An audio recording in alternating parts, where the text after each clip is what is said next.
Hi guys, welcome to the first episode of BuroAList. In this series, we'll be talking to the big bosses from various industries.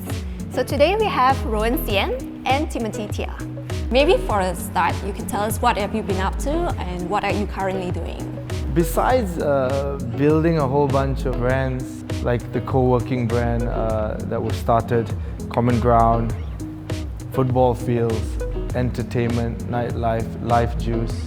I've just become a father, which seems to be the largest part of my life right now. The most time spent on that. My wife gave birth about 40 days ago.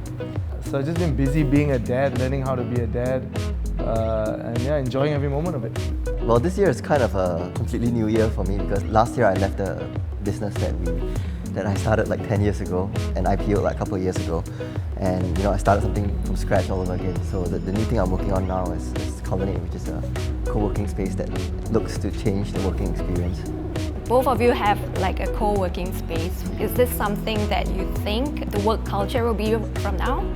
I hope so, right? Oh, well, I mean, all signs are pointing in the direction that this is a upcoming trend for Malaysia, which is always slightly behind the curve if you look in Southeast Asia. So things are looking up for us. There is no doubt growth in that sector. Just at which point are you going to be heavily saturated? Co-working space address a trend where the expectations of work in the millennial workforce is changing. So they want to work in different environments. They want to work in nicer environments, or environments where they can meet and collaborate and meet people. So that's the whole sell and pitch of co-working spaces, and that's why it's all coming together right now. Since you both handle like your own businesses and you're boss in your own right, what do you think are some of the biggest challenges that you have faced over the years?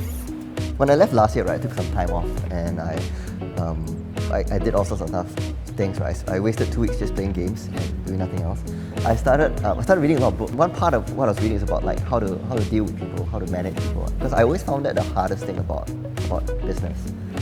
And after that 2-3 months of reading so many of these books, right, I realized how I was making a lot of mistakes, or I think I could have been a much better manager. So what have you learned about leadership? There's many different leaders. I'm a different leader in workforce. I'm a different leader with my family. I don't necessarily think there's one leadership style that's right. I really don't.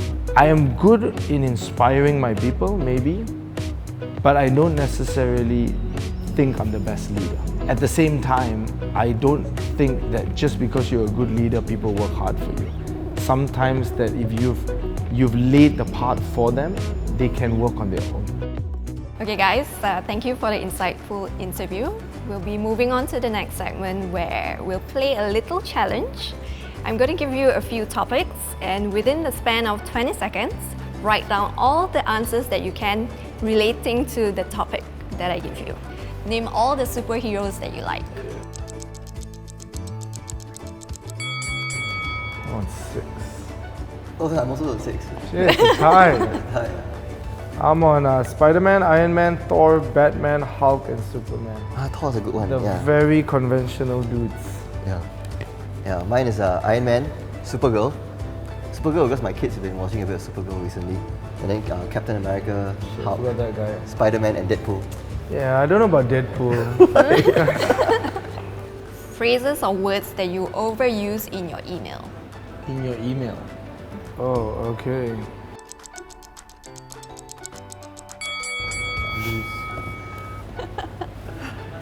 I've got R because I always sign off with R. I say cheers too much even though when I'm not drinking. And every time I ask people to ASAP, and I hate this one, which I gotta actually stop, noted with thanks.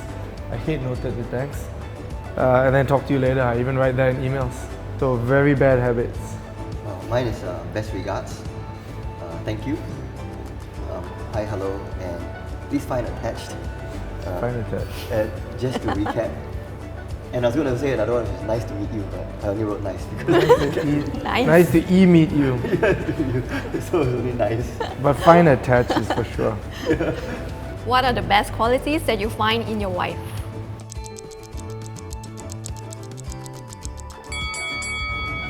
Oh, this one better win one, bro. This one cannot lose one.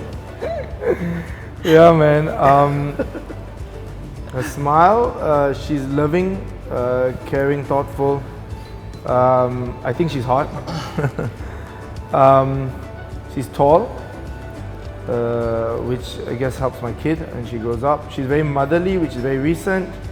And she's naggy, but in a good way naggy. You know, like, cause she's like watching out for me, so I quite like that.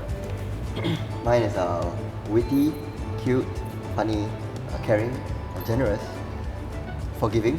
You need to be forgiving with me, man. Yeah, that's a good one. Smart and very well read. Thank you guys for your time today. And thank you for sharing all your stories with us as well. Thanks, you guys. Thank you for watching, and we hope to see you in the next episode.